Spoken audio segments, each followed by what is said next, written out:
The ATO does have a few rules to try to prevent you from splitting your income or moving your income away from your personal name. If you're trying to move income from your personal name, it's possible only if you meet the personal services business rules. Once you meet those rules and you're considered a personal services business, then technically you're able to leave profits in the company. There's nothing wrong with paying taxes in the company for the income that you earn. So for example, you might have a business in car washes or a cafe. Personal services income doesn't affect that because you're not really selling your time or your labor. You've got this legitimate business and you've got employees that you're running a business on. Or you might have a consulting business like similar to mine, where you have 20 plus employees that do the work. Therefore, the profits that you make isn't really part of your personal exertion. So therefore, PSI rules that also don't apply as long as you meet the PSI rules.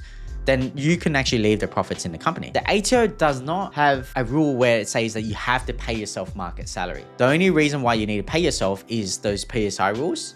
What they will do though, is they can audit you if they feel like you're buying all these assets and your taxable income is very low.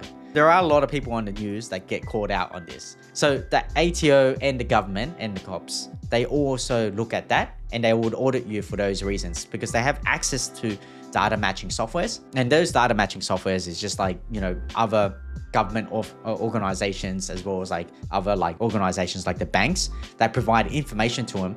And if they find that there's something suspicious about your income and your spending habits, they'll audit you because they think that you're hiding your income.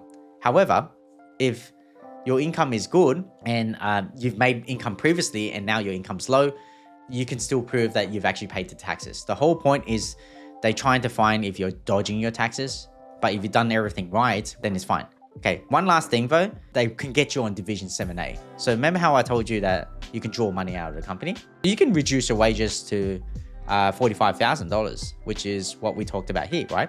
And then you can just pay yourself $40,000, $5K to taxes, and great. But if you go have a very big spending habit and you buy Lamborghinis and you buy houses and all these assets get put in your personal name, then the ATO then goes, hold on a sec. They audit you personally.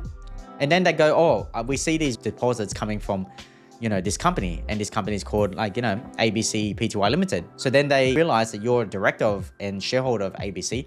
So they look at ABC. So once they look at ABC, they'll find out that ABC, this trading company, has been lending money to this individual. So then they will ask the question, is there a loan in place? Or maybe it's dividends. Has the income been treated properly? Or has these loans been commercialized properly? Is there a Division 7A loan? And that's where it can cause a significant issue.